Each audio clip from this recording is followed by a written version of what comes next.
at Milestone, we're working on a revolution, and this revolution is called Neural AI. It's the first time that it's been implemented in a racing video game, and it will change the player's perception. First, we will apply this to the artificial intelligence of the player's opponents. It's a tool that has infinite possibilities. To work on this, we searched for collaborators who are experts in this sector. We found them surprisingly close to home, here in Italy, a company called Orobix. AI is the part of a game that determines the behavior of characters, or vehicles in this case, that are not controlled by a human. They have to react to situations occurring in an environment, and in traditional AI, they do that based on instructions written by a programmer who comes up with the rules describing how the agent must react to that environment. Neural AI, on the other hand, is the bottom-up counterpart, where agents learn autonomously which controls they need to operate in order to achieve an effect of realism or performance. For training neural networks through reinforcement learning, we use tools that have become the state of the art. We use PyTorch, an open source framework that we know well and that allows us to do a lot, because it doesn't impose a lot of burden on those who use it. With it, we can do our job in the simplest way possible and focus on the hard problems, which are a whole other world of issues associated with training in-game. The designers need to be teachers, and this is very different to their previous role.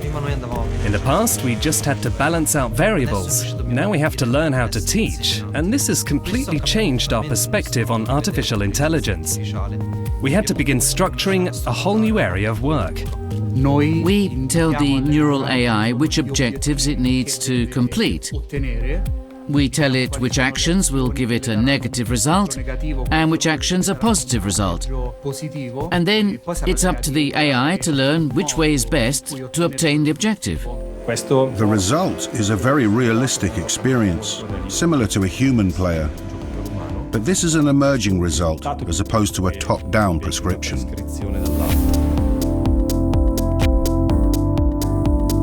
A neural network can recall the neuron as a conceptual analogus.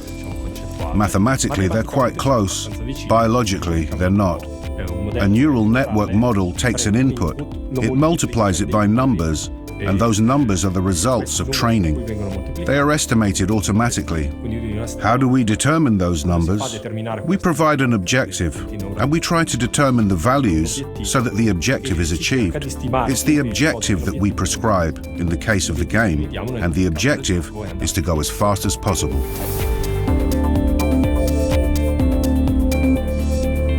We started out by studying literature, basically checking what is available and what the state of the art in this field of reinforcement learning is. The most popular model is actor-critic, aptly named because one of its components, defined as the actor, is the part of the model that makes decisions. In the case of autonomous driving, it's all about accelerating, braking, turning left or right, etc. Once the action has been triggered, another component is responsible for evaluating that decision. When the neural AI is at the beginning of its learning process, in its infancy, it starts to explore. In scientific literature, this is called the trade-off between exploration and exploitation. When it comes to exploration, I'll trigger certain actions to see how it reacts and what the consequences are. For exploitation, I'll use my knowledge and experience to obtain a reward. Neural AI doesn't start with commands, but rewards where it will receive or lose points. Basically, it's told what is good and what is bad, how to gain points and how to lose them. After this, it's given control of a motorbike and free to move around. We give it a series of episodes throughout its learning process, and for each episode, we observe how the race concluded. We analyze its performance and assign points. We can go back through the history of the model and verify which inputs contributed the most to a certain output. We had to design eyes for the neural AI. We had to give it sensations. However, what makes the biggest difference is that the neural AI remembers what has happened. This is an enormous advantage because it learns from its mistakes.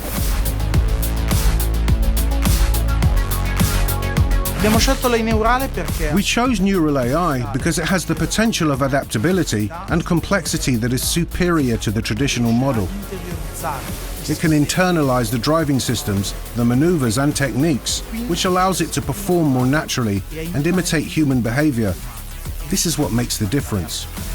Neural AI has the great advantage of circulating the track hundreds of thousands of times in a few seconds, effectively receiving the same experience as a professional racer. This allows us to gain performance over time in a few days. We gave the AI the ability to understand grip, exactly how a gamer feels the controller vibration when the motorbike is about to slide. This allows the AI to refine its behavior.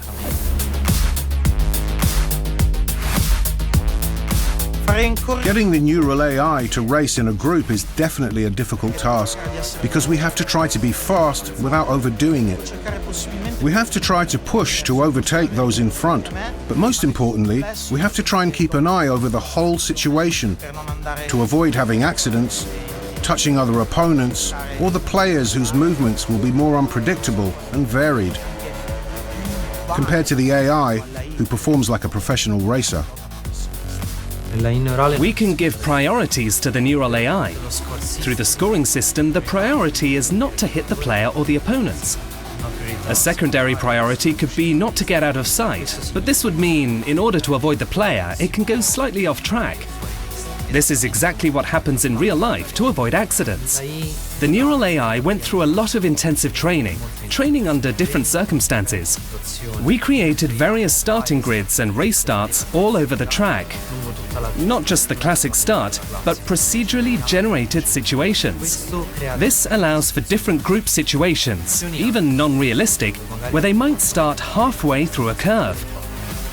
But this helps to refine their senses and ability to avoid obstacles in unpredictable situations. As it's a computer simulation as opposed to a real person or real life, it can accumulate 100 or 200,000 experiences in a day's work. I don't believe anyone has raced 200,000 times on a single track. So this allows it to accumulate an experience second to none.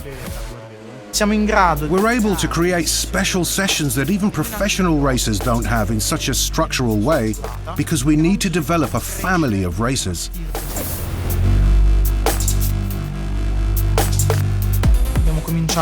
We started 2 years ago, and in the beginning it was a research project. We weren't sure how or when we could implement it. We had to really integrate ourselves with Milestone. We had to develop a software in order to allow the training process to run as fast as possible, to have as many attempts as possible to achieve the best possible result.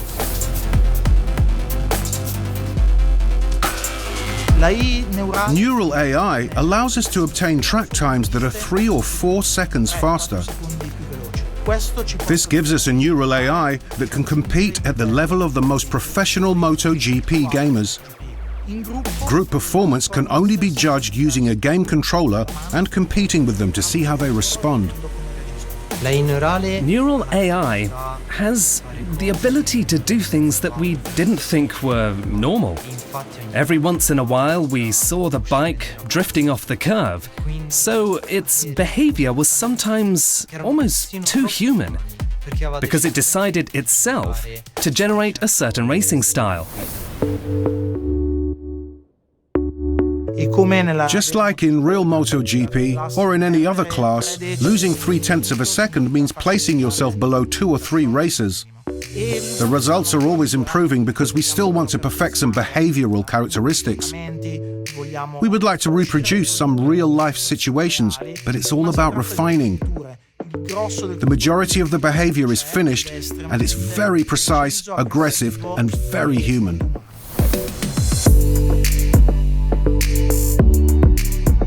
The key for an artificial intelligence application is trying to find an area of work where a solution that is predefined or static doesn't work.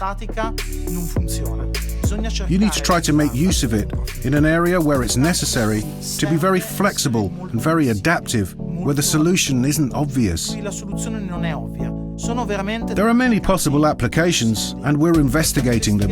We're thinking about it. We still haven't started working on a series of possibilities, but they're there. It's the future, and they're definitely something that could change the way of thinking about creating and taking advantage of in-video games.